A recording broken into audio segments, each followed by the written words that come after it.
Sa isang tindahan ng damit isang mayamang babae at ang kanyang anak na lalaki ay sumusubok sa mga damit. Nagreklamo ang mayamang ginang na ang disenyo ng damit na kanyang sinusubukan ay masyadong pangit at hindi angkop para sa isang mayaman na tulad niya. Maya-maya lang lumabas ang isang dalaga na nakasuot ng parehong damit na agad na nakakuha ng atensyon ng lahat. Naakit agad ang anak ng mayamang ginang sa kagandahan ng dalaga. Nang makitang mas maganda sa ibang tao ang parehong damit na galit ang mayamang babae at itinoon ang kanyang galit sa manager ng tindahan.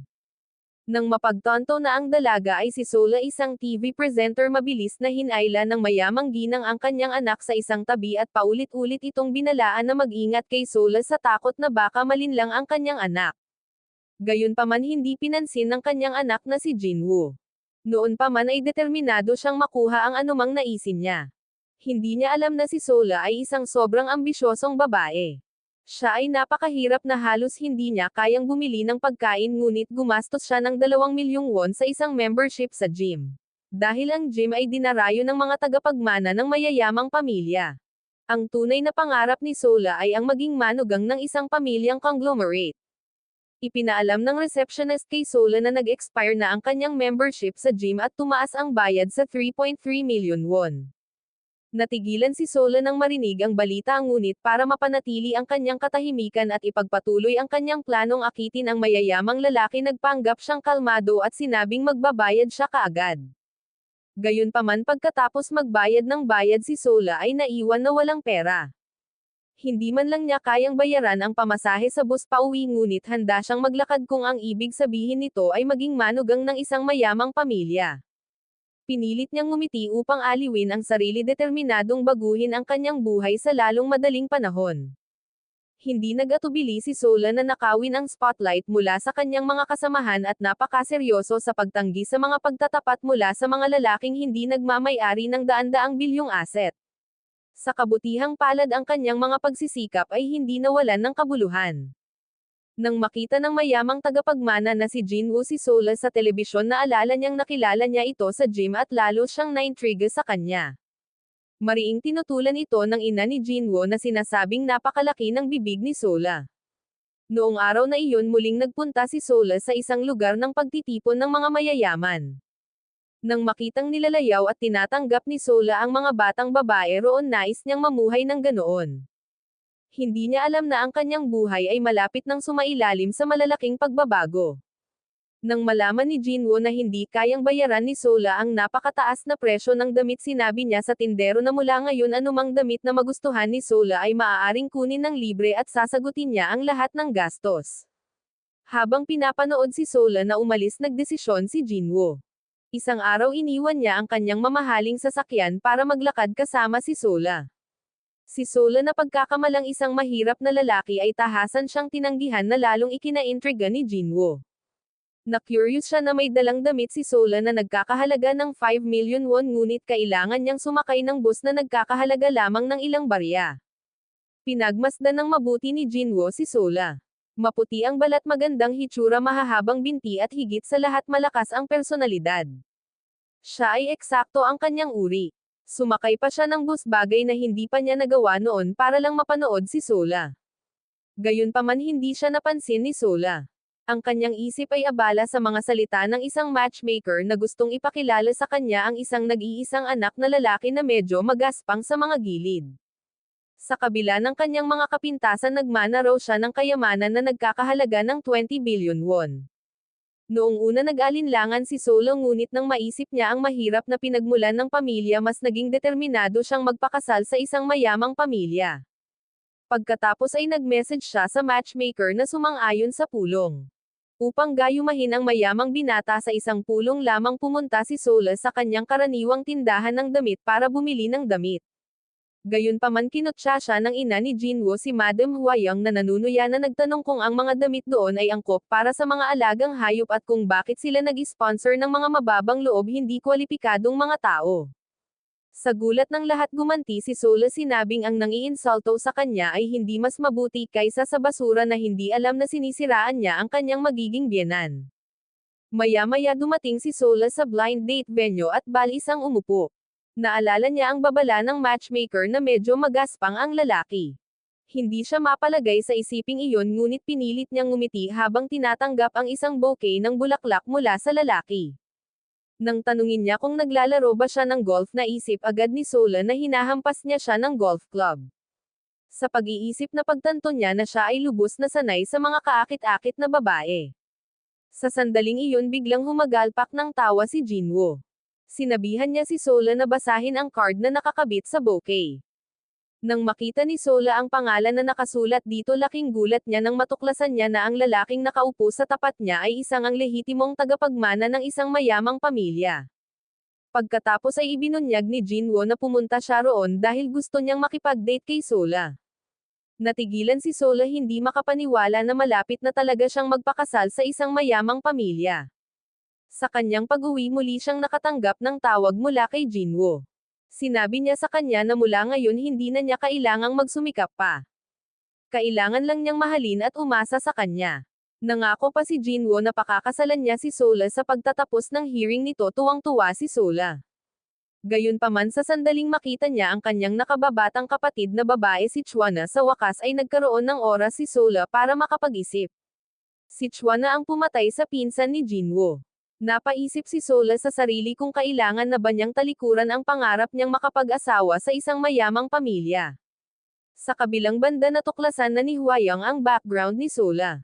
Naninindigan siya sa hindi pagpayag ni Sola sa pamilya. Upang matiyak ang kanyang lugar sa mayamang sambahayan, pinutol ni Sola ang ugnayan sa kanyang mga magulang. Kahit na matapos ang 9 na taon ng kasal, tumanggi si Sola na makisali sa pisikal na intimacy sa kanyang asawa. Natulog sila sa magkahiwalay na kama at kahit na ang pagkakaroon ng isang bata ay nangangailangan ng in vitro fertilization.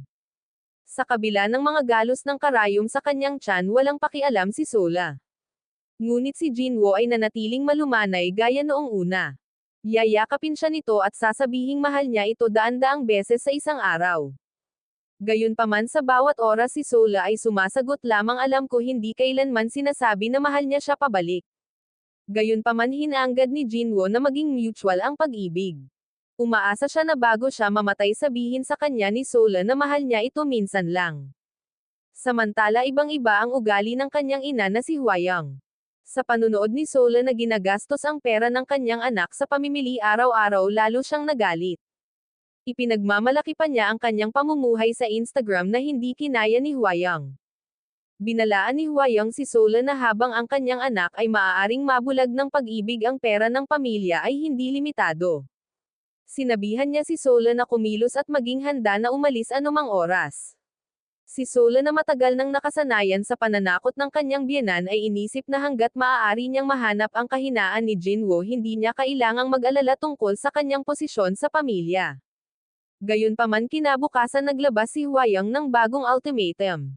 Kung hindi magkaanak si Sola sa loob ng 1 taon, sisiguraduhin niyang makakasal si Jinwoo ng bagong manugang. Nang makitang hindi na nakaimik si Jinwoo sa hiling ng kanyang ina, natakot si Sola, mabilis siyang nag-iniksyon sa kanyang tiyan na nangakong magkakaroon ng anak para masiguro ang kanyang katayuan. Buti na lang at naghatid ng magandang balita ang doktor. Sa pagkakataong ito, ang pagbubuntis ay halos tiyak na magtatagumpay.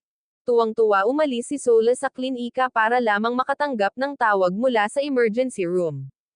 Si Jinwoo ay nasugatan sa isang aksidente sa sasakyan at nangangailangan ng agarang operasyon. Kailangang lagdaan ni Sola ang mga form ng pahintulot. Walang pag-aalinlangan, sumugod si Sola sa ospital at pinirmahan ang mga papeles.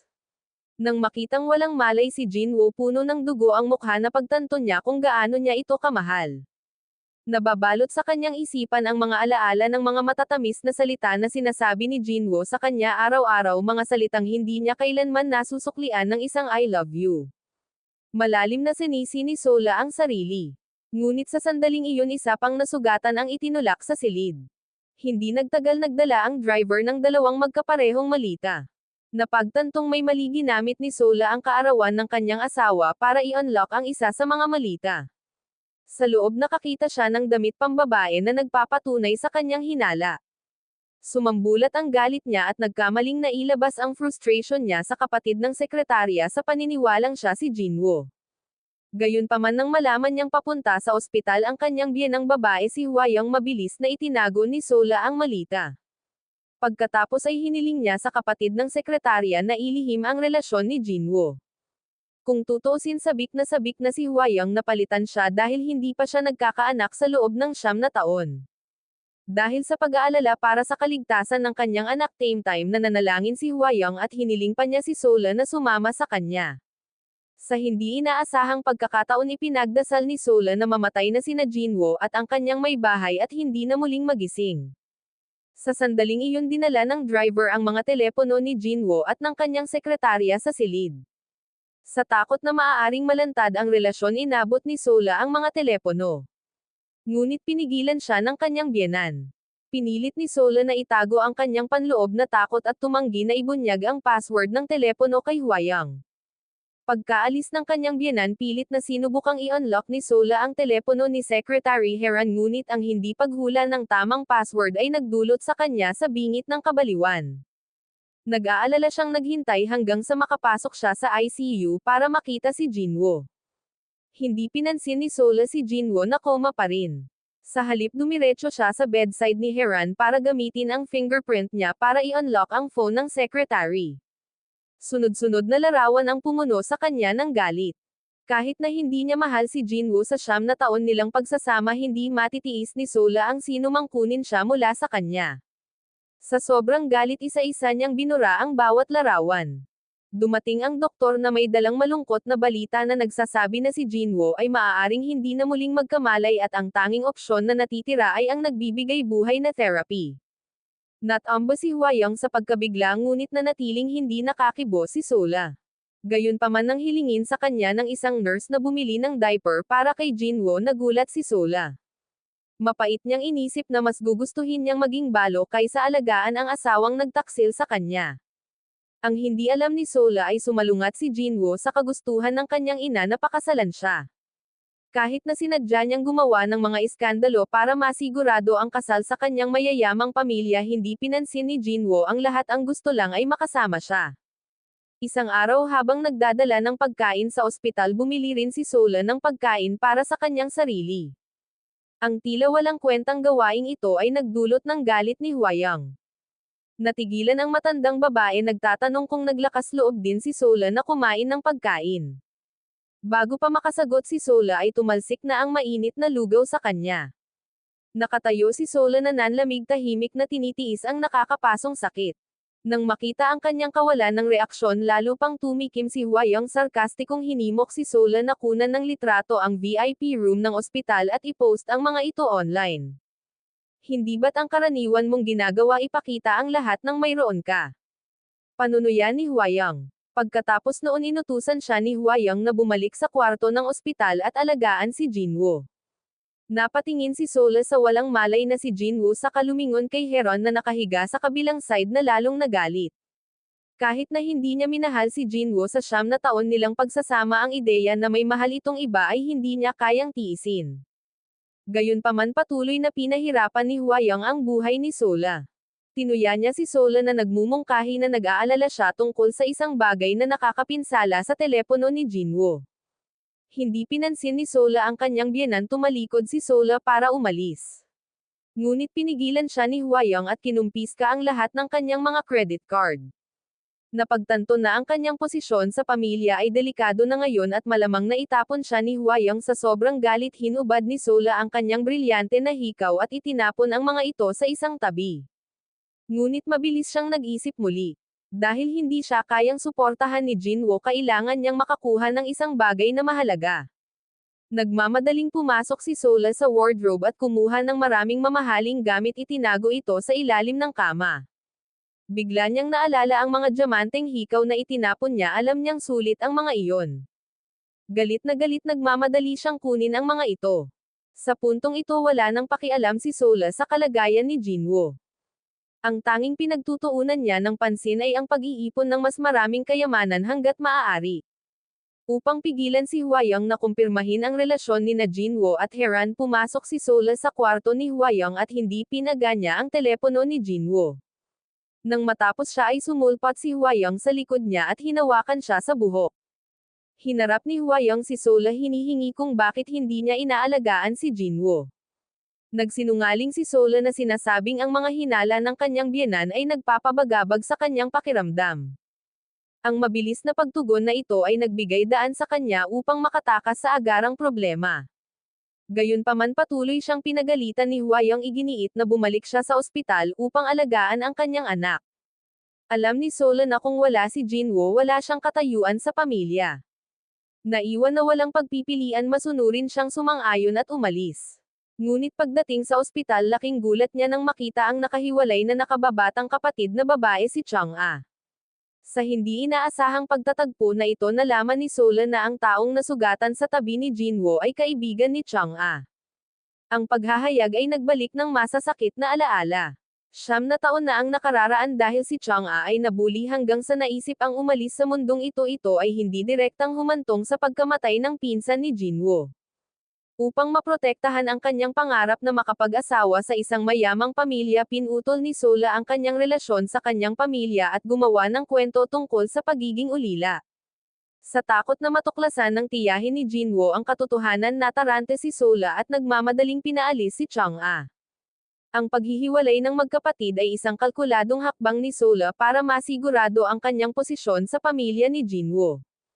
Habang nagpupumilit si Sola na mapanatili ang kanyang katayuan nakipag-ugnayan na si Huayang sa isang abogado at naghanda ng mga papeles sa diborsyo upang pilitin si Sola na umalis sa pamilya. Samantala nakatanggap si Huayang ng balita na lumala ang kalagayan ni Jinwoo. Paulit-ulit niyang sinubukang tawagan si Sola ngunit hindi sinasagot ang telepono. Sa totoo lang naghahanap si Sola ng lugar na matutulog. Habang nakaupo si Huayang sa tabi ni Jinwoo mas lalong lumakas ang galit niya kay Sola. Kasabay nito nagising si Sola sa isang simbahan. Nang malaman niyang huli na siya dali-dali siyang tumakbo sa ospital. Huayang gayunpaman ay hindi tungkol sa kanya ng madali off. Nang makita ni Sola ang kanyang biyenan agad siyang nagpaliwanag sa sarili. Si Huayang na sinamantala ang pagkakataon na ipahiya si Sola sa harap ng tiyahin ni Jinwoo si Yuri ay siniguro na turuan siya ng leksyon. Dahil alam niyang mali siya paulit-ulit na humingi ng tawad si Sola. Hindi maipaliwanag ang kanyang kawalan pagkatapos ng isang gabing walang tulog nagsinungaling siya na sinasabing nasa sauna siya. Narinig ni Tair ang kapatid ni Herang ang palitan at hindi pagsang-ayon sa drama umubo ng malakas habang dumaraan. Ang kanyang pagkaputol ay panandaliang nakaligtas kay Sola mula sa lalong paggagalit. Ngunit nagbabala si Huayang na tatalakayin nila ang bagay ng malalim sa gabing iyon. Napagtanto ni Sola na kung wala ang proteksyon ni Jinwoo wala siyang lugar sa pamilya. Dahil determinado siyang masiguro ang kanyang kinabukasan ipinagpalit niya ang lahat ng kanyang mararangyang ari-arian sa cash. Matapos bilangin ang kanyang pera hindi niya inaasahang nasagasaan niya ang kanyang ina na hindi niya nakita sa loob ng 9 na taon. Gulat na hinarap siya ni Sola tinanong kung bakit siya naroon at sinabihan siyang lumayo. Ang batang si A na lumuluhang nagsusumamo ay nagsabi na gusto lang niyang makita muli ang kanyang anak. Sa takot na matuklasan mabilis na tinanggal ni Sola ang kanyang salaming pang-araw at nagmamadaling pinaalis ang kanyang ina. Gayunpaman pagkatapos paalisan ang kanyang ina natagpuan ni Sola ang kanyang sarili na hindi baliwalain ang sakit sa kanyang puso. Kaya't sinundan niya ang kanyang ina at hinagisan siya ng isang balumbon ng pera. Nang gabing iyon umuwi si Sola ayon sa hiling ng kanyang biyenan at natagpuan lamang ang kasambahay na naghahanda upang itapon ang kanyang mga larawan sa kasal. Natuklasan pala ni Huayang na ibinenta ni Sola ang mga mag-agarang bagay na ibinigay sa kanya ni Jinwoo. Galit na galit hinugot ni Huayang ang prenuptial agreement na pinirmahan ni Sola bago ang kanilang kasal.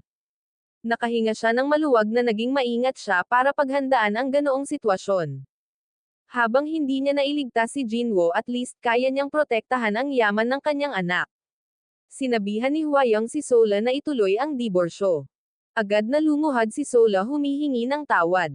Nangako siyang ibabalik ang mga relo at alahas sa mga nararapat na lugar. Ngunit mahigpit na binalaan siya ni Huayang na ang diborsyo ang pinakamagandang opsyon. Dahil sa pagsusumikap na magpakasal sa isang mayamang pamilya hindi napigilan ni Sola ang kanyang sarili na umalis ng ganoon kadali. Galit na galit pumasok siya sa silid ng ospital ni Jinwoo at hiniling na magising siya. Mapait na umiyak si Sola nakaramdam ng pagkadurog sa puso at ayaw tanggapin ang kanyang kapalaran.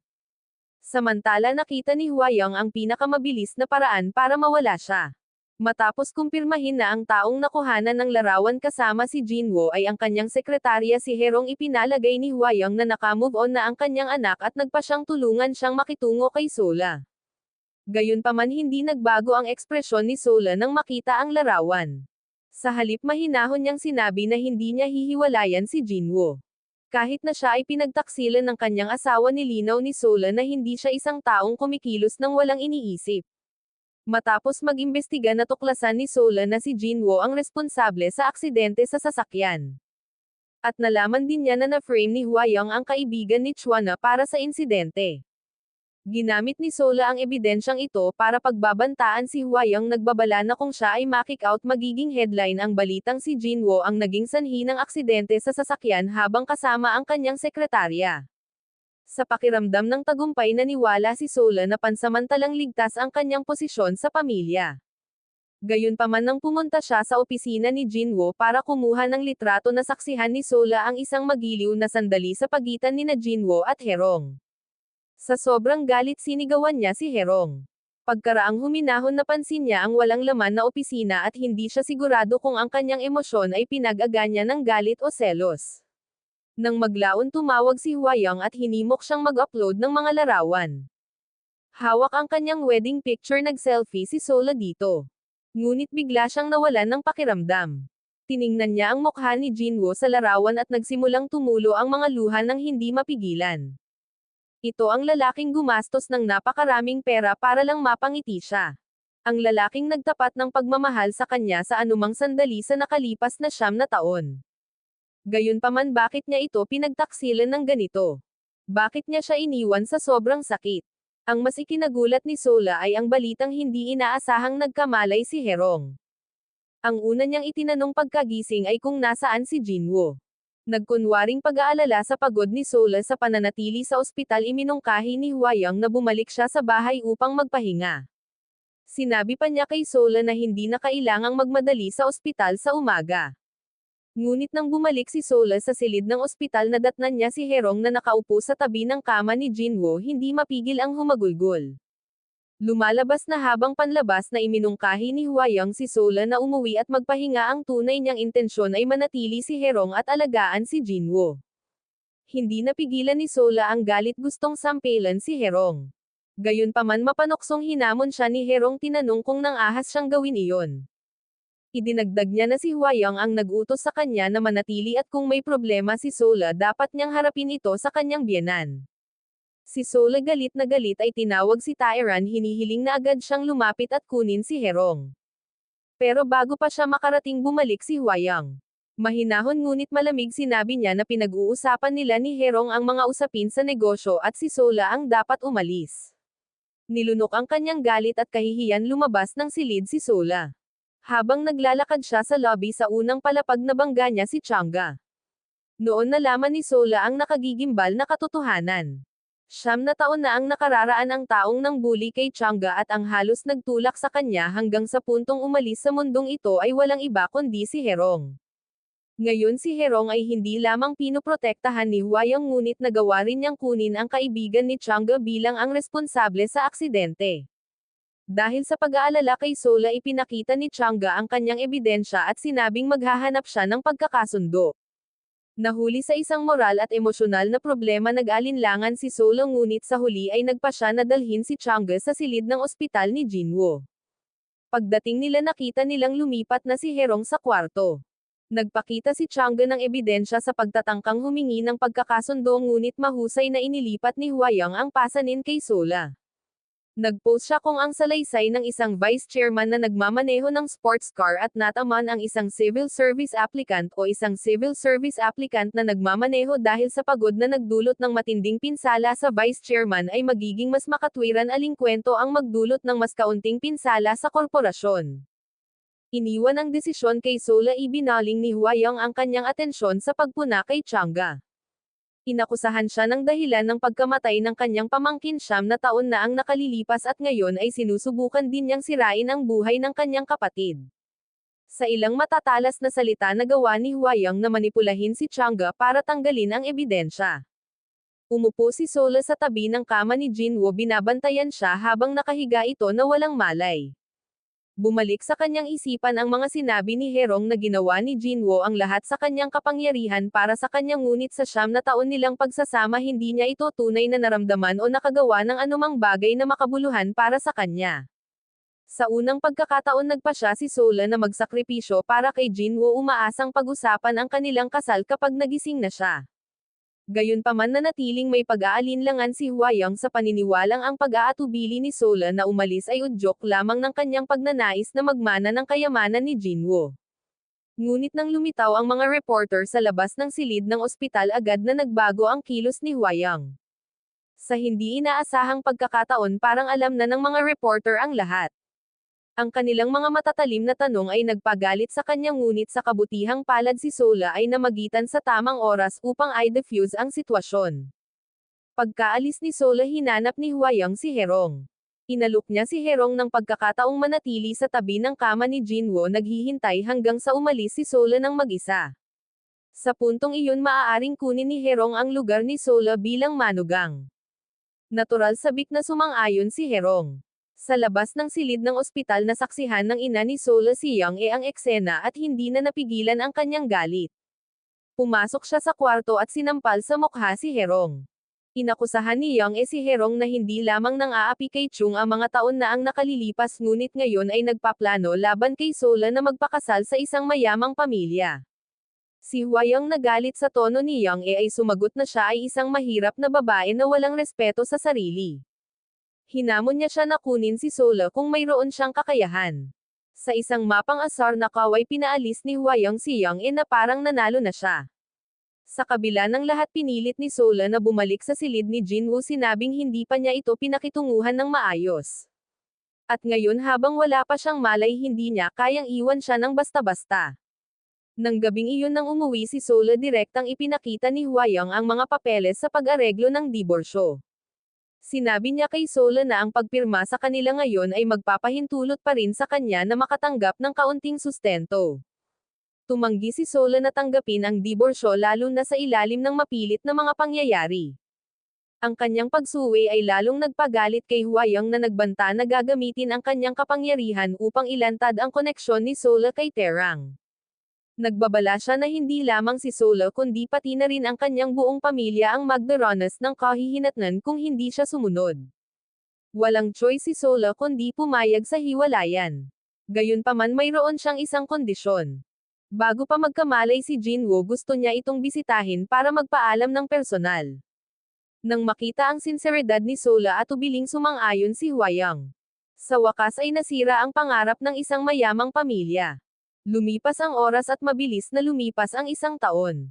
Sa wakas ay nagising si Jinwoo sa kanyang kama sa ospital at ang una niyang hinanap ay si Sola.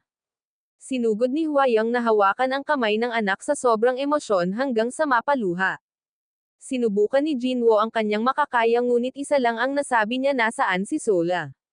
Maraming nangyari sa nakalipas na taon. Si Sola ay bumalik sa isang simple at ordinaryong buhay.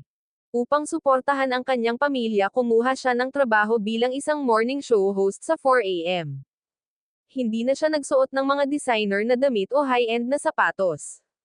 Ang ngiti na matagal nang nawala ngayon ay muling lumitaw sa kanyang mukha na nagningning ng natural na alindog na lalong nagpaakit kay Terang sa kanya.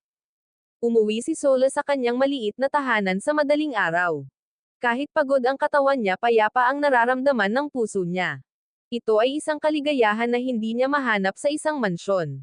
Si Young na naaawa sa pagod ng kanyang anak ay regular pa ring bumibisita kay Jinwoo tuwing Miyerkules. Paano magsisimula ang isang bagong buhay tulad nito? Ayaw tumigil ni Sola. Kahit na palagi siyang sinisiraan ni Hwayong sa tuwing bibisita siya sa ospital, nanatili siyang determinado na magtiis hanggang sa magising si Jinwoo para makapag-paalam siya sa kanyang huling paalam. Sa kabilang banda ng tanungin ni Jinwoo ang tungkol sa kinaroroonan ni Sola, nagsinungaling si Hwayong na sinasabing lumipat si Sola sa bahay ng kanyang mga magulang dahil nakaramdam siya ng pagod. Hindi matanggap ni Jinwoo ang katotohanan na pagkatapos ng 9 taon ng pagmamahal ni Sola ng buong puso, na iwan sa kanya ang napakasakit na kinalabasan. Gusto niyang makipagkita agad dito para makausap ngunit si Sola pagod sa trabaho ay nakatulog at hindi nasagot ang tawag ni Jinwoo. Pagkatapos ay hiniling ni Jinwoo sa kanyang ina na tawagan si Sola gamit ang kanyang telepono ngunit iginiit ni Hwayang na wala siyang dalang telepono. Makalipas ang isang taon sa wakas ay hinintay ni Sola ang araw na nagising si Jinwoo. Kung ikukumpara sa sakit na naidulot nito sa kanya mas lalo siyang naantig na makapagpaalam na sa kanya. Gayunpaman si Jinwoo na naimpluwensyahan ng kanyang ina ay naniniwala na itinuring siya ni Sola na parang patay na at iniwan siya. Hindi niya ito mapatawad nagkimkim siya ng sama ng loob. Nang marinig ito ni Sola galit na galit siya. Malinaw siya ang nararapat na humingi ng tawad mula kay Jinwoo. Gayunpaman pinili ni Sola na huwag sabihin ang nakaraan nina Jinwoo at Herang. Pagkatapos ng lahat pinalampas nila ang kanilang pagkakataon at nawalan ng kontrol sa kanilang mga kapalaran. Sa halip na isipin ang nakaraan mas mabuting bigyan nila ang isa't isa ng hiwalay na buhay. Sinabi ni Sola na hindi na siya babalik sa hinaharap. Malinaw na gusto nila ni Jinwoo na mamuhay ng maayos ang isa't isa ngunit ang hindi pagkakaunawaan ay nagdulot sa kanilang dalawa ng sakit. Samantala sa bahay si Hwayang ay lihim na natuwa. Ngayong nagising na si Jinwoo nagpasalamat pa siya kay Herang sa pag-aalaga sa kanya nitong nakaraang taon at nangakong ibibigay sa kanya ang posisyon na gusto niya. Gayunpaman ang ama ni Sola ay nakaramdam ng galit tungkol sa pag-areglo ng diborsyo na 10 bilyong won na itinuturing na hindi ito kailangan. Naunawaan ni Young na ang pera ay hindi pinansyal na suporta kundi isang insulto. Kahit na 100 billion won hindi niya ito tatanggapin. Sinabi ni Sola sa kanyang ina na nagising na si Jinwoo. Inaliw niya ang sarili na sa wakas ay nalutas na ang kasalanang dinadala niya sa loob ng mahabang panahon. Mula ngayon hindi na siya bibisita sa ospital at ipagpatuloy ang kanyang ideal na buhay. Sa kabilang panig matapos matuklasan na may higit pa sa diborsyo kaysa sa una niyang alam galit na tinawagan ni Jinwoo si Sola.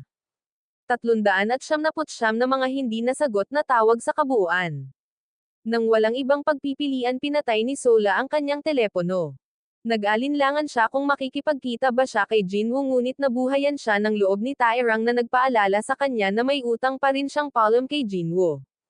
Gayunpaman nang buksan ni Sola ang pinto sa silid ng ospital ni Jinwoo nakita niya si Herang na tinutulungan itong magpalit ng damit. Puno ng provokasyon ang ekspresyon ni Herang na nagdagdag ng gatong sa kaguluhan ni Sola. Ginawa ni Sola ang lahat para itago ang sakit habang papalapit kay Jinwoo. Sinabi niya sa kanya na hiwalay na sila. Sa isang taon ng nakoma hindi makapaniwala si Jinwoo.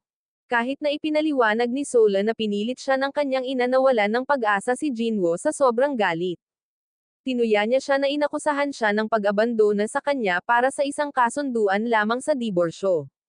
Si Sola ay orihinal na dumating upang magpaalam sa kanya ng isang huling paalam. Pero ngayon hindi na niya naramdaman na kailangan pang magpaliwanag. Sa halip tinanong niya si Jinwoo ng isang tanong. Ano ba talaga ang nangyari noong araw ng aksidente sa pagitan nila ni Herang? Inaasam-asam niya ang sagot na ito mula noong araw na makoma siya. Gayunpaman sa paglabas ni Sola sa silid hinarap siya ni Herang nang may pagmamataas na hinihiling na lumayo siya. Napansin ni Sola ang insecurity sa kilos ni Herang. Sa kalmado ngunit matatag na tono sinabi niyang babantayan niyang mabuti kung ano ang susunod na ginawa ni Herang na nagbabala sa kanya na huwag maging masyadong kampante. Matapos malaman ang tungkol dito pumunta agad si Hwayang sa tabi ni Jinwoo. Mabilis niyang ipinaliwanag ang diborsyo na hinimok siya na huwag isipin iyon. Sinabi niya na kung hindi siya kumilos ang mga ari-arian ng pamilya ay mapupunta kay Sola. Gayunpaman sinagot ni Jinwoo na si Sola ang babaeng mahal niya. Hindi niya matatanggap ang buhay na wala siya. Determinado na makipagkasundo inatasan ni Jinwoo ang kanyang katulong na imbestigahan ang trabaho at tirahan ni Sola. Nagpuyat si Jinwoo hanggang 4 AM para makinig sa palabas ni Sola. Pagsapit ng umaga nagpadala siya ng sunod-sunod na mag-agarang regalo sa bahay niya mga bagay na gusto niya noon. Pagkatapos ay umupo siya sa kanyang silid sabik na naghihintay ng mensahe mula sa kanya. Sa wakas tumawag si Sola. Pero hindi para magpasalamat tumawag siya para pag-alitan siya. Nang makitang buo ang pagbabalik ng mga regalo hindi maisip ni Jinwoo kung ano ang kanyang nagawang mali. Mula sa simula hanggang sa wakas hindi pa siya tunay na minahal ni Sola. Pero gusto pa rin niyang magsimulang muli sa kanya. Sa sandaling iyon dumating si Young E. Hinarap niya si Jinwoo, inakusahan niya itong pinakasalan ang kanyang anak ngunit malupit na itinabi niya ito. Ipinaalala niya sa kanya na umalis si Sola sa kanilang tahanan nang hindi kumukuha ng anumang sustento. Ang masaksihan ang kanyang asawa at ang kanyang sekretarya na magkasamang na ospital ay isang mapangwasak na dagok para kay Sola. Ang pagkakaroon ng makita silang nakahiga sa kanilang mga kama sa ospital araw-araw ay naging sanhi ng kanyang buhay na hindi mabata. Nakiusap si Young E kay Jinwoo na ihinto ang pakikipag-ugnayan kay Sola. Dahil sa guilt matapos malaman ang katotohanan, sinubukan ni Jinwoo na tumayo para humingi ng tawad ngunit bumagsak ito sa lupa dahil sa nanghihina niyang mga binti. Nagmadali si Young E para tulungan siya para lang hindi maintindihan ni Hwa-young ang sitwasyon. Pakiramdam ni Jinwoo ay nasisiraan na siya ng bait na ipit sa pagitan ng kanyang ina at ni Sola. Ngunit para mabawi si Sola kailangan niyang gumawa ng malupit na desisyon. Itinulak niya ang kamay ng kanyang ina at hiniling na humingi ito ng tawad kay Young E. Nang gumaling si Jinwoo at nakalabas na sa ospital, naghanda siyang tugisin muli si Sola. Napagtanto ni Jinwoo na may isa pang lalaki sa tabi ni Sola. Nagkukwentuhan at nagtatawanan silang dalawa na parang close na close at ang tanawing ito ay dumurog sa puso ni Jinwoo. Gayunpaman hindi niya mapigil ang sumunod sa kanila. Sa 9 na taon nilang pagsasama hindi pa niya nakitang masayang tumawa si Sola. Hindi makatiis, pinutol ni Jinwoo ang kanilang pag-uusap. Hiniling niyang malaman kung sino ang lalaki. Kalmadong nagpakilala si Terang bilang kaibigan ni Sola. Nahihiyang lumayo si Sola mag-isa. Mabilis na tumakbo si Jinwoo sa kanya, nagtatanong kung saan napunta ang Sola na dati niyang kilala. Nang hindi niya maintindihan, umuwi si Jinwoo sa pagkabigo. Ngunit ang imahe ni Sola at Terang na magkasamang tumatawa ay nananatili sa kanyang isipan na nag-iiwan sa kanya ng pakiramdam na nalilito kung paano siya babawiin. Noong una ang mga pagkakamali ni Jinwoo ay nagmula sa pagkahapo, ngunit ngayon ay sigurado na siya sa kanyang nararamdaman. Determinado, matatag niyang tinanggihan ang mga pagsulong ni Terang. Ngunit si Terang ay hindi madaling sumuko. Sinimulan niyang manipulahin si Hwa-young, hinimok siyang kumilos laban kay Sola habang nagkukunwaring pag-aalala sa emosyon ng matandang babae. Si Hwa-young, palaging mapagmataas at nangingibabaw, ay naaliw sa pagiging maasikaso ni Terang. Tiningnan niya ang kanyang napiling manugang na may kasiyahan. Samantala ganap na gumaling si Jinwoo at bumalik sa trabaho sa kumpanya. Kung nagkataon, nakasalubong niya si Terang sa lobby sa unang palapag. Lumapit si Jinwoo kay Terang na may mapanuksong tono, nagtatanong kung paano rin magtatrabaho sa parehong gusali ang isang nag-aangking kaibigan ni Sola. Sa kanyang pagtataka, inihayag ni Terang na siya ay kapatid ni Herang. Ang paghahayag na ito ay nagpatigil kay Jinwoo. Pamatak ang kanyang curiosity. Hinarap ni Jinwoo si Herang upang matuto ng higit pa, ngunit ang ikinagalit niya ay natuklasan na alam ni Terang ang tungkol sa kanyang relasyon kay Herang sa lahat ng panahon. Dahil sa realisasyong ito, mas namulat si Jinwoo sa pagiging komplikado ng relasyon nila ni Herang. Dagdag pa sa kanyang pagkabalisa, nalaman niyang nakilala ni Terang si Sola noong bumibisita pa ito sa ospital. Dahil sa selos, si Jinwoo, isang mayamang tagapagmana na kumikilos dahil sa pag-ibig, ay dumiretso sa restaurant ni Terang at matapang na idineklara na si Sola ay kanyang asawa. Hindi matanggap ni Jinwoo ang realidad ng kanilang hiwalayan, ni hindi niya kayang tiisin ang ibang lalaki na maging malapit kay Sola. Sa kanyang pagkadismaya, nagmaneho siya patungo sa pinagtatrabahuan ni Sola, ngunit nalaman niyang matagal nang naghihintay doon si Terang. Bagamat nakaramdam ng matinding guilt si Jinwoo kay Sola, desperado pa rin siyang iligtas ang kanilang kasal. Si Sola, nagalit pa rin sa nangyari sa pagitan ni Jinwoo at Herang, ay hindi maiwasang mapansin kung gaano kaputi ang pananamit ni Jinwoo. Nag-aalala, tinanong niya kung bakit hindi sapat ang suot niya. Doon napagtanto ni Jinwoo sa kanyang pagmamadali na kalimutan niya ang kanyang coat. Sinamantala niya ang pagkakataon, gumawa siya ng plano na nagkunwaring nilalamig siya. Nagpapanggap na may sakit, hindi lamang nakahiram si Jinwoo ng scarf ni Sola, ngunit kumilos din ng nakakaawa upang kumbensihin siya na umupo sa kanyang kotse para sa init. Matapos magtagumpay, sinadya ni Jinwoo na sumulyap kay Terang na may mapanuksong tingin. Noon napansin ni Sola si Terang na nakaupo sa kotse sa tapat nila. Habang pinagmamasdan siyang umalis ng mag-isa, nakaramdam si Sola ng matinding kalungkutan. Lalong lumalim ang kanyang emosyon nang makita ang scarf na suot ni Jinwoo. Noon lang niya naintindihan kung bakit nagalit si Terang. Ang scarf na iyon ay ang binigay niya kanina. Hinatid ni Jinwoo si Sola sa dalampasigan at habang nasa daan paulit-ulit nitong sinasabi na huwag makipagkaibigan sa ibang lalaki lalo na si Terang. Hindi kumbinsido sinabi ni Sola na naobserbahan niya si Terang sa loob ng isang buong taon. Si Terang ang humingi ng tawad sa kanya sa ngalan ni Taerang. Tiniis ang galit na nararapat kay Jinwoo at nanatili sa tabi niya nang walang ibang tao. Ang isang bastos na tao tulad ni Sola ay nagbago sa kung sino siya ngayon salamat kay Terang. Napagtanto ni Jinwoo na hindi kaibigan lang ang tingin ni Sola kay Terang. Ito ay isang bagay na pinangarap mismo ni Jinwoo ngunit hindi nakamit. Ramdam na ramdam niya ang kakaibang ugnayan nilang dalawa. Samantala si Terang ay gumugol ng buong gabi sa paghihintay ng balita ngunit walang natanggap. Sa wakas kinuha niya ang telepono para tawagan si Sola, tanging si Jinwoo ang sumagot. Sa hindi pagkakaunawaan sa sitwasyon, si Terang ay tumawa ng mapait sa sarili niyang kalokohan. Kinaumagahan natagpuan ni Taerang ang kanyang kapatid na nakahiga sa sopa sa sala at tinanong kung may problema sa kanya. Ngunit sa halip ay tinanong ni Taerang ang kanyang kapatid kung anong klaseng tao si Jinwoo. Napansin ni Taerang ang kakaibang pagkakatulad ng dalawang lalaki. Pareho nilang pinagsaluhan ang sakit ng walang kapalit na pag-ibig. Bagamat hindi na nagsalita pa ang magkapatid, tahimik nilang naiintindihan ang paghihirap ng isa't isa. Samantala hinahatid ni Jinwoo si Sola pauwi. Sa isang intersection napansin niya si Young-e sa malapit at mabilis na tinakpan ang kanyang mukha. Nang hindi sinasadyang may baba ni Sola ang kanyang telepono, tinawagan siya ni Jinwoo para kunin ito. Gayunpaman nang bumalik siya upang kunin ito, lumingon si Young-e. Dahil sa ayaw niyang makita siya ng kanyang ina sa ganitong sitwasyon at mag-alala, dali-dali siyang pinigilan ni Sola. Ngunit ngayon ang tanong ay kung paano ibabalik ang telepono. Ang pag-slide nito sa siwang ng gate ay hindi magagawa at ang pag-iwan nito sa mailbox ay tila mapanganib. Habang nag-iisip si Jinwoo na maglakad papunta sa bahay, nabangga niya ang ama ni Sola na si Young-won. Yumuko ng malalim si Jinwoo, humihingi ng paumanhin sa huli na pagpapakilala. Kahit na 10 taon na ang nakalipas mula nang maging manugang siya. Sa kabutihang palad, si Young-won ay hindi masyadong nag-aalala tungkol sa mga formalidad. Pagkapasok ni Jinwoo ay lumuhad siya para ipakita ang kanyang paggalang. Matapos makuha ang pag-aproba ni Young-won, hiniling niyang makita ang silid ni Sola. Nang makita ang masikip na espasyo, sumakit ang puso ni Jinwoo at nakaramdam siya ng matinding pagnanasa na ibalik siya kaagad sa mansyon.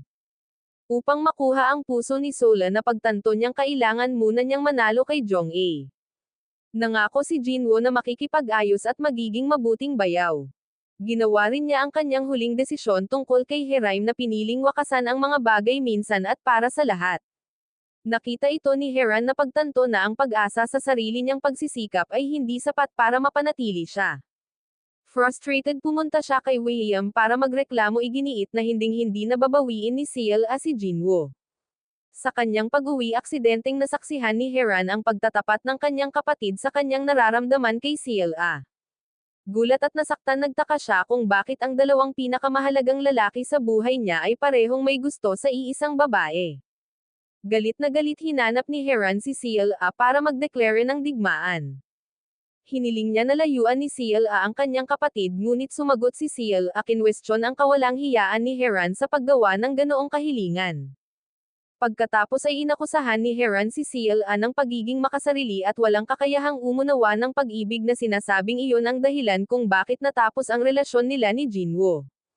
Si CLA hindi napigilan ay nagtanong kay Heran kung ang kanyang galit ay nagmumula sa katotohanan na kapwa may nararamdaman sina Jinwoo at Heran para sa kanya.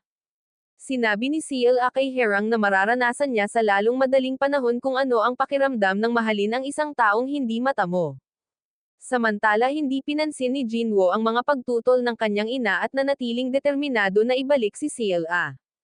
Pinaandar niya ang marangyang sasakyan na binili niya para kay CLA sa bahay ng kanyang ama.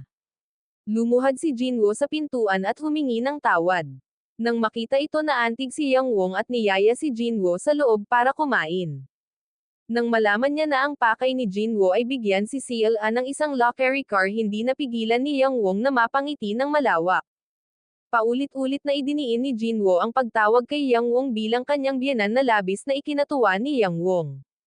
Pagkatapos ng ilang baso ng soju, si Jinwoo ay nagsagawa ng 3 magalang na pagyuko kay Yang Wong na nangakong magiging anak. Yumuko pa siya kay CLA at tinitiyak niya na siya ay karapat-dapat. Nang gabing iyon nang umuwi si Young A, nadatnan niya si Jinwoo at ang kanyang asawa na naghihilik sa sala. Sa gulat at galit, hindi siya makapaniwala na naglakas loob na bumalik ang dati niyang manugang na nanakit kay CLA. Galit na galit, binuhusan niya ng isang balde ng tubig ang ulo ni Jinwoo. Gayunpaman, umupo lang si Jinwoo, pinagpag ang tubig at humiga muli para matulog na iniwang lubos na inis si Young A. Bagamat gusto niyang paalisin si Jinwoo, ang makita siyang nasa ganoong kaawa-awang kalagayan ay nagpapalambot sa kanyang galit at kalaunan ay sumuko siya sa pagtataboy sa kanya. Pagdating ni CLA sa bahay at nakita si Jinwoo na nakahiga, napasigaw siya sa frustration. Ngunit sa kabila ng kanyang galit, hindi niya mapigil ang takpan siya ng kumot. Nakita ni CLA ang kanyang sarili na inaalala ang sandaling hinawakan ni Taeran ang kanyang kamay na tumitibok ang kanyang puso sa pag-iisip. Curious about her own feelings, kinuha niya ang kamay ni Jinwoo at ipinikit ang mga mata para makita kung ano ang magiging reaksyon ng puso niya. Sa gulat niya, nagising si Jinwoo at nasaksihan ang buong eksena. Nagkunwaring tulog, pangumiti siya ng palihim at masaya. Kalaunan ng gabing iyon, magiliw na tinakpan ni Jinwoo ng kumot si CLA at niyakap siya mula sa likuran, pinahahalagahan ang sandali at tahimik na umaasang maibabalik ang kanyang pagmamahal. Gayunpaman, nang ipikit niya ang kanyang mga mata para sarap na sarap, biglang napagtanto ni CLA ang nangyayari at sinipa siya sa sopa. Ang malupit na pagtanggi ay nakasakit kay Jinwoo, ngunit ang kanyang determinasyon ay nanatiling hindi natitinag. Tumanggi siyang makinig sa hindi pagsang-ayon ng kanyang ina, determinadong ipagpatuloy ang kanyang pagtugis kay CLA. Naniniwala si Hwayong na hindi karapat-dapat kay Jinwoo ang isang babaeng tulad ni CLA na inaakala niyang pera lang. Gayunpaman, nilinaw ni Jinwoo na wala siyang pakialam. Ngunit sa sandaling makita niya ang mga larawan ni CLA na may kasamang iba, nilamon siya ng selos. Sa galit, pinunit niya ang mga larawan. Habang umiinom si Jinwoo para malunod ang kanyang kalungkutan, tinawag siya ni CLA.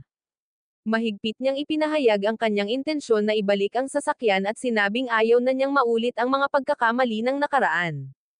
Si Jinwoo na nasasaktan at naghihinala ay nagtanong sa kanya kung si Taerang ang dahilan kung bakit siya nagbago ng malaki. Hindi sumagot si CLA. Sa halip, Instead, hinaba she niya hung kaagad up ang tawag na immediately, iwan si leaving Jinwoo na Jinwoo nag-aapoy sa galit. seething with anger. Determinado siyang harapin, hinanap ni Jinwoo si CLA. Ngunit nang siya ay natisod sa kanya at ni Taerang na nagbabahagi ng isang taos-pusong pagtatapat sa isa't isa, siya ay natigilan. Sa sobrang lungkot, tumalikod si Jinwoo at naglakad palayo. Nang marinig niya si CLA na magsalita ng mga nakakaantig na salita sa ibang tao, nagalit siya at hindi niya napigilan ang kanyang emosyon. Habang inaalala ang pangako nitong hinding-hindi magbabago, nakaramdam si Jinwoo ng hindi matiis na alon ng sakit at bumagsak sa lupa sa kawalan ng pag-asa. Sa kabila ng kanyang paghihirap, hindi nagawang isuko ni Jinwoo si CLA. Masyadong malalim ang pagmamahal niya sa kanya, kaya handa niyang isantabi ang kanyang pride. Desidido siyang dumiretso sa kinaroroonan nina CLA at Taerang. Determinado na makialam kahit anong gawin ni CLA, sinundan siya ni Jinwoo kahit saan. Gayunpaman, nang patuloy na pinuri ni CLA si Taerang para sa hapunan na inihanda niya, hindi na napigilan ni Jinwoo. Frustrated and heartbroken, he asked her directly, "Ito ba talaga ang gusto mo?" Nakita ni CLA na hindi makatwiran ang pag-uugali ni Jinwoo at nagpa siya na iwanan ang dalawang lalaki. Si Jinwoo, desperado na mailigtas ang kanilang kasal, niregaluhan si CLA ng isang marangyang kotse. Ngunit ibinalik ang mga susi ng kotse kinabukasan. Determinado na huwag sumuko, inimbitahan ni Jinwoo ang ama ni CLA, si Yang Wong, sa kanyang kumpanya upang kunin ang kanyang tiwala. Hindi pinansin ni Jinwoo ang kanyang pagmamataas, personal na tinanggap ni Jinwoo si Yang Wong at dinala pa siya ni Chung-a sa isang high-end na Japanese restaurant na ipinakilala sa kanila ang mga pagkaing hindi pa nila natikman. Natapos ang gabi sa isang masayang tala habang hinahatid sila ni Jinwoo pauwi. Gayunpaman panandalian lang ang kanyang kagalakan nang makita niya sina CLA at Taerang sa isang masayang date. Nadurog ang diwa ni Jinwoo sa tanawin. Kinabukasan hindi na nakapagtimpi si Jinwoo na kumain. Sa halip naglipat siya ng nakakagulat na 1 bilyong won sa account ni CLA bilang pocket money. Nagpakumbaba pa siya para makiusap kay Taerang ng ilang panahon umaasa na magkaroon ng pagkakataon na harapin ang katotohanan ng kanilang bigong pagsasama at posibleng ayusin ito. Gayunpaman si CLA ay hindi na siya ang dating taong mahilig sa pera. Sinaway niya si Jinwoo dahil sa mababaw nitong ugali na gumamit ng pera para masolusyonan ang lahat. Tumagos sa puso niya ang matatalas niyang salita habang hinihiling niyang itigil na niya ang pang-iinsulto sa kanyang kayamanan. Habang umaagos siya sa galit tinawag siya pabalik ni Jinwoo. Ipinaalala niya sa kanya na noong naghiwalay sila tinanggihan niya ang 10 bilyong won na sustento na inialok niya. With sincerity in his voice Jinwoo said kahit hiwalay na tayo I won't hate you for it. Mula ngayon si CLA man o ang kanyang pamilya ipinahayag ni Jinwoo na magbibigay siya ng suportang pinansyal para sa kanila. Ang pagkarinig nito ay lalo lamang nagalit kay CLA. Inakusahan niya si Jinwoo na palaging tinatrato ang kanyang pamilya na parang wala sila. Sa loob ng 9 na taon nilang pagsasama hinintay niya ang pagdalaw nito sa kanyang mga magulang. Ngunit hindi dumating ang sandaling iyon. Kahit hanggang sa kanilang hiwalayan muling humingi ng tawad si Jinwoo sa kanyang kawalang interes.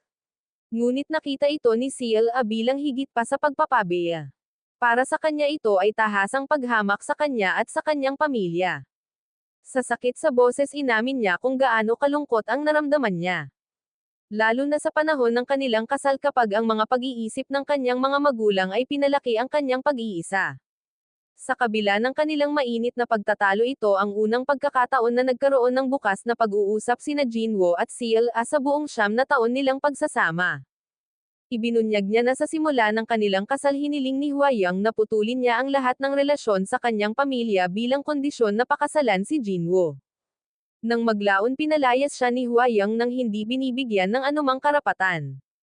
Ngayon naging determinado si Jinwoo sa pagsuwi sa kontrol ng kanyang ina. Agad niyang pinaalis si Heran at pinabalik siya sa kanyang ina walang kamalay-malay na ang dalawang babae ay nagsasabwatan para tuluyang tanggalin si CLA sa kanyang buhay. Isang gabi nang umuwi si Jinwoo mula sa trabaho na tuklasan niyang ipinatawag ng kanyang ina si CLA sa kanilang bahay at pinagbantaan siya. Ang dahilan. Upang malaman kung bakit tinanggihan ni CLA ang 10 bilyong won bilang sustento pagkatapos ng kanilang diborsyo. Dahil sa 9 na taon na magkasama bilang mag-asawa kasama si Jinwoo ang sama ng loob ni Jinwoo kay CLA ay napalitan na ngayon ng guilt. Ito pala sa huli si CLA lang ang minahal ni Jinwoo sa sarili niyang paraan. Sa unang pagkakataon sa loob ng 10 taon na unawaan ni Jinwoo ang damdamin ni CLA. Humingi siya ng tawad sa kanya. Matapos malutas ang kanilang alitan si CLA ay napaiyak din. Ngunit bago pa sila makagawa ng anuman nagsalita si Hwayang. Nakaramdam daw siya ng kahihiyan na magkaroon ng manugang na tulad ni CLA. Sa sandaling iyon malupit na ibinalik si CLA sa realidad. Nakiusap siya kay Hwayang na alaga ang mabuti ang kanyang anak at hiniling sa kanya na personal na tiyakin na mawawala si Jinwoo sa kanyang buhay. Sa orihinal ang kalupitan ng biyenan sa kanya ang naging dahilan ng sakit ni CLA. Pero ngayon ipapaubaya na niya kay Hwayang ang humawak. Habang medyo naantig si CLA kay Jinwoo ayaw na niyang maging bahagi ng mayamang pamilyang ito. Agad namang hinabol ni Jinwoo si CLA. Maikli lang ang buhay at gusto niyang makasama ang mahal niya. Sa wakas nag-ipon ng lakas ng loob si Jinwoo na ipagtapat ang katotohanan tungkol sa relasyon nila ni Heran bago nangyari ang aksidente. Inamin niya na sa loob ng 9 na taon si CLA ay palaging malamig sa kanya. Bagamat alam niyang pinakasalan siya nito dahil sa pera umaasa siyang mamahalin siya ni CLA. Kahit nasugatan ang pagmamalaki ni Jinwoo hindi pa rin siya minahal ni CLA at ang pag-aalalang ipinakita ni Heran sa kanya noong mga oras na iyon ay kaginhawaan lamang. Walang tunay na nararamdaman si Jinwoo para sa iba. Patuloy siyang humingi ng tawad umaasang maisasadyep nila ang kanilang pagsasama. Gayunpaman ayaw ni CLA na bumalik sa kanya para lang gumaling ang mga sugat na natamo na. Sa natitirang bahagi ng kanyang buhay gusto lang niyang mamuhay ng mag-isa. Nang maglaon na pagtanto ni Jinwoo na ang kanyang ina ang naging sanhi ng distansya sa pagitan nila. Nilinaw niya sa kanyang ina na opisyal na niyang hahabulin si CLA mula ngayon. Samantala nang mag-interview si CLA para sa isang posisyon sa MC, kinutya siya sa pagiging manugang ng isang mayamang pamilya ngunit naghahanap pa rin ng trabaho. Agad namang tinanggihan ng interviewer si CLA nang malaman nilang siya ang dating asawa ni Jinwoo sa takot na hindi mamuhunan si Jinwoo sa advertising.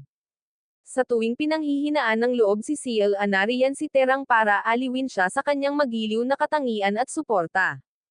Mabilis na nabawi ni CLA ang kanyang fighting spirit at bumalik sa trabaho. Siya ay sapat na maswerte upang makakuha ng isang pagkakataon upang palitan bilang isang host ng programa. Nag-aalala si Terang na pagkatapos ng 9 na taon nang hindi nakaharap sa camera, maaaring maten si CLA. Kaya naman dumiretso siya sa recording studio para i-cheer siya.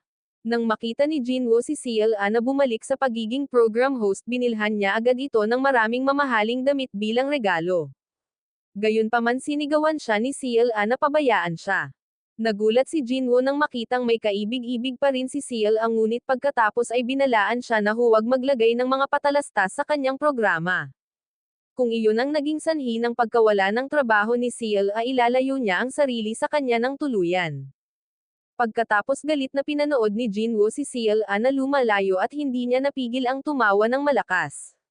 Nang sumakay si CLA ng taxi pauwi, lumitaw si Jinwoo sa front seat para sorpresahin siya. Labis na nagulat si CLA, ngunit tinatrato niya siya na parang hangin. Kinuha niya ang kanyang telepono para tawagan si Terang at nag-ayos na makipagkita sa kanya. Nang marinig ni CLA na magsalita ng mabait sa ibang lalaki, labis na nagseselos si Jinwoo. Sinadya niyang magsalita ng malakas para marinig ni Terang. Agad na nakaramdam ng pagkadismaya si Terang. Naisip niya ang pagsalungat ng kanyang ama ang oras na kasama niya si CLA at ang pagkabalisa na naramdaman niya na matuklasan siya ng kanilang mga pamilya, lalo na kay Jinwoo na patuloy na nagdudulot ng mga problema. Ang lahat ng mga bagay na ito ay nakadama ng pagkabigo kay Terang. Gayunpaman, pagkarating ni CLA, patuloy niyang pinag-uusapan si Jinwoo at sa huli gumawa ng desisyon si Terang. Sinabi niya kay CLA na dapat silang dalawa ay magpahinga at bigyan ang isa't isa ng ilang oras. Hinarang ni CLA ang sasakyan ni Terang para itanong kung bakit gusto niyang makipaghiwalay. Nanatiling tahimik si Terang at pasimpleng itinali ang scarf sa kanya, ngunit puno ng sakit ang kanyang mga mata. Sa sandaling iyon nakatayo si Jinwoo sa malapit, pinapanood sila. Nagpunta sina Terang at CLA sa isang restaurant. Inamin ni Terang na alam niyang si Herang ang may pananagutan sa pag-iisip ng kapatid ni CLA na umalis sa mundong ito. Pakiramdam niya ay hindi siya karapat-dapat na makasama si CLA dahil minsang iniwan ni CLA ang kanyang pamilya para kay Jinwoo at ngayon ay wala nang pagpipilian si CLA sa relasyong ito. Samantala, sabik na naghihintay si Jinwoo. Nang makita niya si CLA, agad siyang sumugod para salubungin ito. Nang makita siya, mas lalong umiyak si CLA. Si Jinwoo, kahit galit sa una, ay dahan-daang nakaramdam ng pagkasira ng puso. Hindi man niya alam kung ano ang nangyari sa kanilang dalawa, ang gusto niya lang ay aliwin si CLA na nalulungkot. Muli hiniling ni Jinwoo kay CLA na bigyan siya ng pagkakataon. Kahit na magkunwari itong mahal niya, hindi iyon mahalaga. Babayaran niya ang lahat ng hindi niya nagawa para sa kanya. Willing si Jinwoo na pumunta sa bahay ni CLA ng madaling araw sa malamig na panahon para lang magkalat ng buhangin sa lupa para hindi siya madulas. Handa siyang nandyan para sa kanya anumang oras. Kahit na walang problema si Jinwoo na sumama kay CLA sa isang maingay na stall sa tabi ng kalsada, kumakain ng murang paan ng manok kasama niya. Pinuri ni Youngwoo ang pagpupursage ni Jinwoo, kaya masigasig niyang inayos ang pag-aasawa nilang dalawa. Gayunpaman, isang araw nang bumisita siya sa opisina ni Jinwoo, nalaman niyang wala si Jinwoo. Noon niya narinig mula kay Hwayong ang tungkol kay Jinwoo at Herong. Si Youngwoo galit na galit ay sinampal si Jinwoo na nagpahinto sa kanyang pagtugis kay CLA. Araw-araw kailangang uminom ng malakas si Jinwoo para makatulog, ngunit gumising pa rin siya ng 4 AM upang makinig sa palabas sa radyo ni CLA nang walang pagkukulang. Sa pagkakataong ito, bilang isang tagapakinig, nagpadala ng mensahe si Jinwoo na nagtatanong kung ano ang dapat niyang gawin kung ang kanyang asawa ay heartbroken. Si Seal ay hindi alam na si Jinwoo iyon ay nagbigay ng payo sa kanya. Tinanong niya kung mahal pa niya ang kanyang asawa. Kung gayon dapat siyang magtiyaga at maghintay hanggang sa tanggapin siya ng kanyang asawa. Gumamit si Jinwoo ng murang hugis singsing na candy para ipagpalit sa isa pang buwan ng pakikipag-date kay CLA. Pabiro niyang ipinangako na sa susunod bibigyan niya ito ng diamond ring na kasing laki ng isang iyon. Natawa si CLA sa kanyang sinabi at natuwa si Jinwoo tungkol dito. Sumayaw pa nga siya pag-uwi pero aksidenteng nahuli ni Hwayong. Tinanong niya siya kung ano ang ginagawa niya sa pagpunta sa bahay ni CLA araw-araw. Diretsahang sinagot ni Jinwoo na gusto niyang makipag-date kay CLA. Sinabi niya sa kanya na kung tutol siya muli lilipat siya ng bahay. Hinimok ni Jinwoo ang kanyang ina na tanggapin ang katotohanan. Gayunpaman pumunta si Hwayong para sabihin kay Hwayong na bumili si Jinwoo ng singsing na diamante na nagkakahalaga ng 48,000 won at inihayag sa publiko na makikipagbalikan siya kay CLA.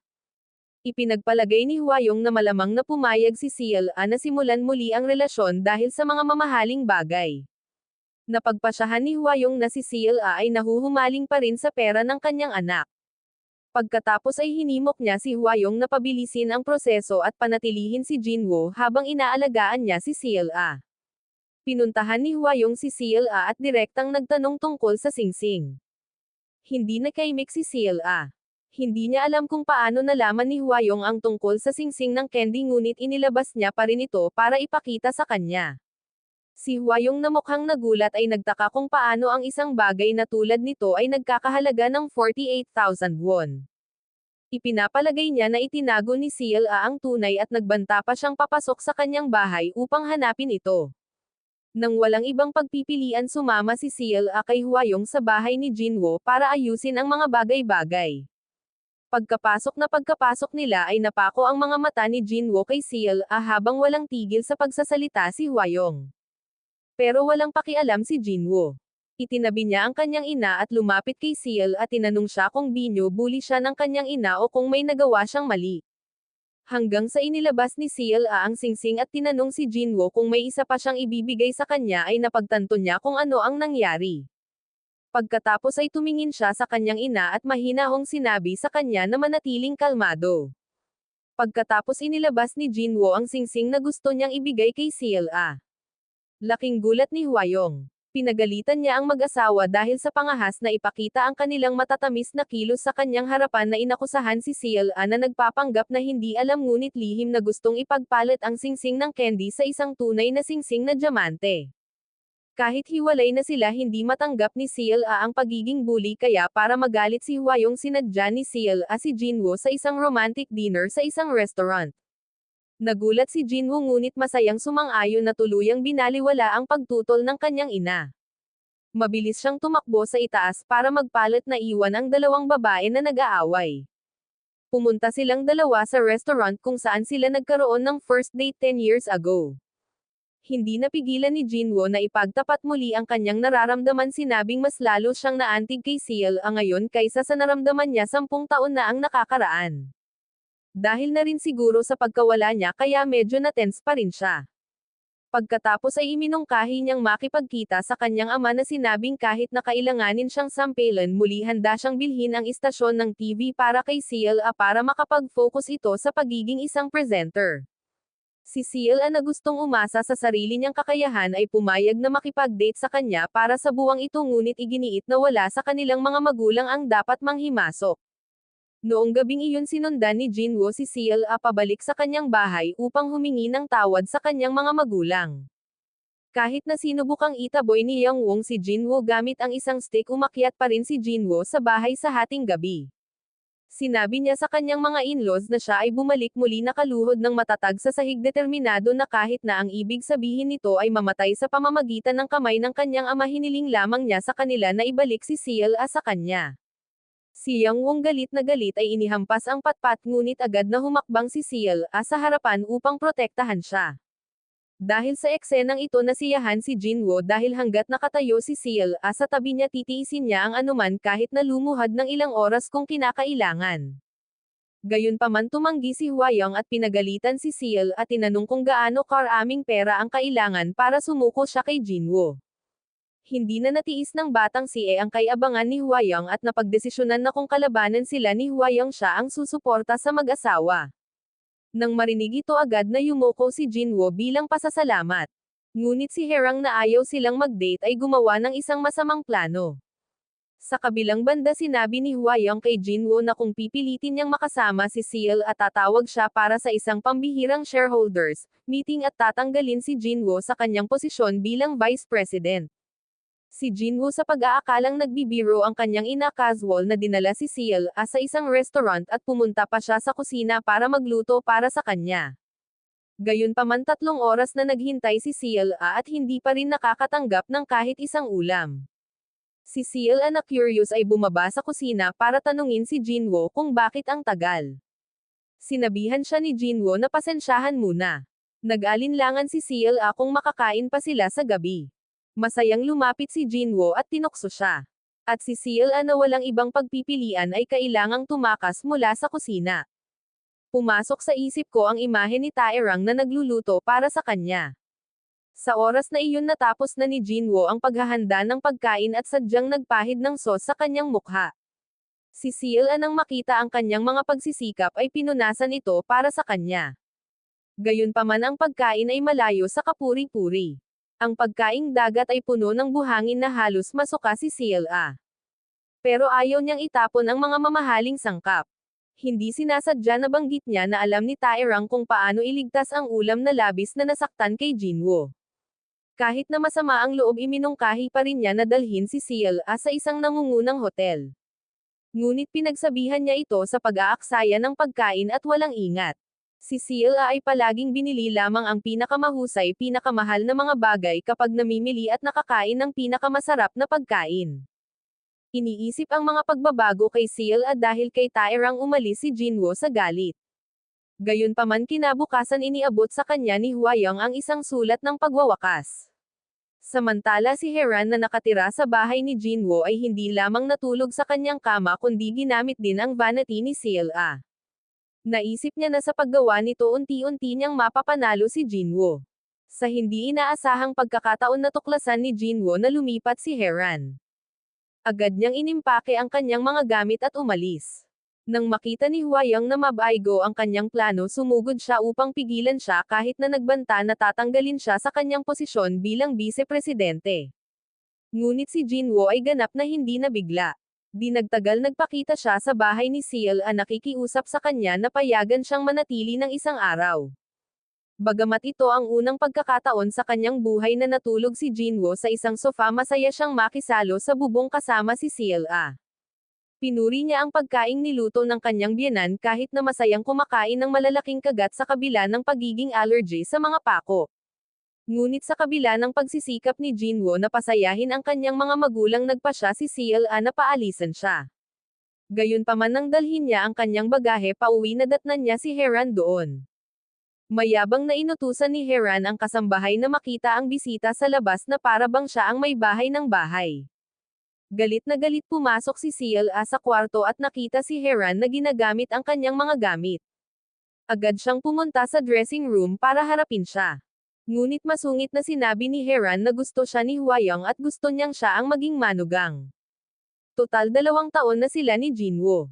Si Seal na nagngangalit sa galit ay tumugon na kung gusto ni Heran na matulog sa kanyang kama ay magagawa niya ngunit hindi niya kailanman ibibigay si Jinwoo sa isang mapanlinlang na taong tulad niya. Galit na hinablot ni Seal ang mga damit ni Jinwoo at inihagis sa aparador. Pagkatapos kinuha niya ang malitin niya at bumalik sa kanyang pwesto. Sa kabila ng panggigipit ni Huayong na natiling matatag si Seal sa kanyang desisyon sinabi sa kanya na aalis lang siya kung si Heran ay pinalayas sa bahay. Pero tumanggi si Huayong. Ilalabas na sana ni Seal kung paano naging responsable si Heran sa pagkamatay ng apo ni Huayong at muntik pang magdulot ng pinsala sa sarili niyang kapatid ng pumagitan si Heran. Inakusahan ni Heran si Seal na pinakasalan si Jinwoo para sa pera. Habang si Seal ay palaging nag-aalala tungkol sa karera ni Jinwoo determinado siyang umalis kasama ang kanyang malita. Sa kanyang pagtataka hinawakan siya ni Huayong sa buhok at habang nagpupumiglas si Seal ay hindi sinasadyang naitulak si Huayong pababa. Noon lang bumalik si Jinwoo ngunit ang una niyang inaalala ay kung nasaktan ba si Seal. Huwayang galit na ang kanyang anak ay hindi nagmamalasakit sa kanya ay mas nagalit sa kanyang kawalang interes kaysa sa kanyang kasalanan. Galit na tinanong siya ni Jinwoo na naguguluhan sa ginawa ng kanyang ina kung bakit niya sinasalakay si Sila. Sa kabutihang palad na kumbinsi ni Sila si Jinwoo na kunin ang malita at bumalik sa kanyang bahay. Pagdating doon ginawa ni Jinwoo ang kanyang paraan upang tulungan ang ina ni Sila sa pamamagitan ng pamimitas ng bawang. Maanghang ang bawang kaya hindi napigil ang umiyak. Nakatsinelas pa siya habang lumalabas para maglabas ng basura na ipinapakita sa lahat na natuto siyang mag-ayos ng basura. Pumunta si Jinwoo sa isang murang salon para magpagupit at maghugas ng buhok. Sa pag-asang mapasaya si Yeonwong binalak niyang manatili sa bahay ni Sila naghihintay na tanggapin siya nito ngunit sa hindi inaasahang pagkakataon ay nalaman niyang si Heran ang halos nagtulak kay Chang'an na umalis sa mundong ito. Pinuntahan ni Jinwoo si Terang para magkaroon ng matapat na pag-uusap at pagkatapos malutas ang lahat ng mga salungatan nagpasya siyang sumuko sa paghabol kay Sila. Bago umalis bumili siya ng sojo at masayang uminom kasama si Yeonwong sa huling pagkakataon. Lumuhad din siya sa harap ni Yeon humihingi ng tawad sa pananakit niya kina Sila at Chang'a. Nangako siya na tahimik siyang aalis kinabukasan. Tahimik na nakaupo si Jinwoo mula gabi hanggang madaling araw. Umagang-umaga ipinahayag niya ang kanyang nararamdaman kay Sila sinabi na ang makita ang mukha nito araw-araw ay ang pinakamasayang bagay para sa kanya ngunit hindi niya kayang panoorin itong umalis. Ito ang huling beses na papasok si Jinwoo sa silid ni Sila naramdaman ang kapaligiran ng kanyang buhay. Gusto niya talagang umalis na walang tao sa paligid niya. Dahil sa ayaw niyang umuwi nagpasya si Jinwoo na manatili sa opisina at nagpadala ng Regalong pamamaalam sa bahay ni Sila. Habang nakatitig sa masarap na tanghalian na nasa harapan niya na puno ng imahe si Jinwoo ng pagkakaroon ng pagkain kasama ang pamilya ni Sila. Bagamat dumating si Sila sa opisina tila opisyal na silang nagpaalam. Pinasalamatan ni Sila si Jinwoo sa palaging pagmamahal sa kanya pakiramdam na pinarangalan ng kanyang pagmamahal ngunit nagkasala rin dahil hindi niya kayang suklian. Malumanay niyang tinanggihan ang alok nitong makipag-date ipinaliwanag na aalis siya. Ang mga luha sa mga mata ni Sila ay napuno ng pagmamahal at sakit ng paghihiwalay kay Jinwoo. Pagkatapos ng kanilang break-up palihim na bumisita si Jinwoo sa istasyon ng telebisyon para lang mapanood si Sila mula sa malayo. Gayunpaman nang makita niya itong kasama si Terran lumubog ang kanyang puso at bumalik siya sa bahay nagbabalat ng bawang walang katapusang umiiyak. Ang kanyang nakagawiyang pagbabalat ng bawang tuwing ibang araw sa wakas ay nagdulot kay Hwayang sa kanyang breaking point. Sumigaw siya hinihiling na malaman kung bakit si Sila lang ang nasa puso niya at hindi ang kanyang ina. Sa kanyang kalungkutan walang choice si Jinwoo kundi ang kausapin si Terang. Pagkatapos uminom ng malakas at makatulog ibinunyag ni Taerang ang katotohanan. Palaging pinag-uusapan ni Sila si Jinwoo araw-araw siyang inaalala.